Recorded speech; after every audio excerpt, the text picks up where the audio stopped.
ঠাকুমা আজকে খাচ্ছে দু রকম নিরামিষ তরকারি, দুটো বড় বাটা মাছ, মুসুরির ডাল, রসগোল্লা।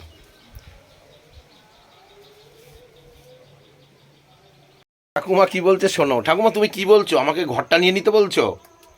তোমার এই ঘরটা নিয়ে নিতে বলছো ঠাকুমা? এই ঘরটা আমাকে নিয়ে নিতে বলছো? কোথায় থাকবি তুই? আমার ঘর আছে তো, আমার নিজের বাড়ি আছে, আমার ঘর আছে। আমি কেন তোমার ঘর নেব? আমি কেন নেব? তুমি খেতে পেতে না, আমি তোমাকে খাওয়ার ব্যবস্থা করে দিয়েছি। তোমার ঘর অন্ধকার থাকতো, আমি কারেন্ট এনে দিয়েছি। আমি তোমার ঘর নেব না। আমি কারুর কাছে কোনো বিনিময়ে কিছু নিতে চাই না। আমি তোমাকে সাহায্য করেছি বলে তোমার ঘর নেব তুমি ভাবলে কি করে? কোনোদিনও না। তোমার ঘর তোমার একমাত্র নাতনি যে আমার পাখা ভেঙেছে তাকেই তুমি ঘরটা দিয়ে দিও, শুনেছো? নাতনিকেই ঘরটা দিয়ে দিও। টাটা, তোমার ঘর আমি নেব না। তুমি আমাকে ঘর দিতে চাও? আমার নিজের ঘর আছে। আমি কাউকে কোনো বিনিময়ে কিছু চাই না। আমি চাই অসহায় মানুষকে একটু সাহায্য করতে। কিন্তু তোমার এই নাতনি সেটা বুঝলো না, অত সুন্দর পাকাটা গুঁড়ো করে দিল।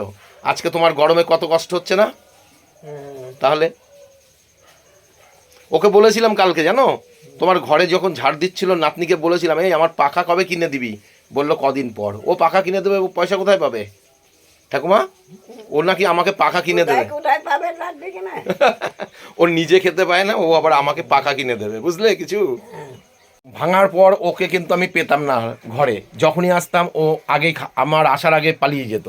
কালকে যখন ওর ঘরে আমি এসেছি তখন দেখি ও ঘর ঝাড় দিচ্ছে। যে কোনো কাজ করে না, সে ঘর ঝাড় দিচ্ছে। আমি বললাম আমার পাখাটা কবে দিবি? বললো দিয়ে দেবো কিছুদিন পর। লাগছে না, গরম লাগছে না? তাহলে আর পাখা দরকার নেই? হ্যাঁ, পাকার লঙ্কা করবো না। পাখা ছাড়াও চলবে, তাই তো? তাহলে পাখার দরকার নেই?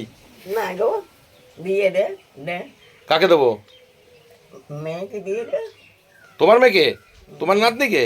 ওকে দেবো আমি পাখা? কে কাজ নেই আমার? মাথা কেন আমার পাগল হয়ে গেছে, তার মানে মাথা ঘুরছে। পাখা না থাকলে তো মাথা ঘুরবে। এই গরমে তো পাখা নেই, তোমার মাথা তো ঘুরবেই। এটা তো কিছু করার নেই। তোমার নাতনিকে সেই প্রশ্নের উত্তরটা দিতে বলো, নাতনি দিয়ে দেবে সেই প্রশ্নের উত্তর। খুব সুন্দর কথা বলেছে। আমার মাথাটা কেন ঘুরছে? কেন ঘুরছে গো? পাখা নেই সেই জন্যই মাথা ঘুরছে ঠাকুমা। গরমের চোটে তোমার মাথা ঘুরছে, আর কিছুই না। ঘরটা কি আমাকে দিয়ে দিচ্ছ ঠাকুমা? আমাকে দিয়ে দেবে? নাতনিকে দেবে না? শোনো ঠাকুমা, আমি তোমার ঘর আমি কোনোদিনও নেব না। তোমার ঘর তোমার নাতনিই নেবে। তুমি যতদিন আছো আমি ততদিন আসবো এই বাড়িতে। তুমি যেদিন থাকবে না এই বাড়িতে আমি আর কোনোদিনও আসবো না, শুনলে কিছু? তুমি যে কদিন এই বাড়ি বেঁচে আছো আমি সেই কদিনই তোমার বাড়িতে আসবো। তুমি যখন থাকবে না পৃথিবীতে, আমি আর কোনোদিন এই বাড়িতে আর আসবো না। ভালো দেখো, টাটা। আমি তো যাবো ওইখানে, তো আমি যাবো। কোথায় যাবে? আমার বাড়িতে। আমার বাড়িতে যাবে। ভালো দেখো ঠাকুর।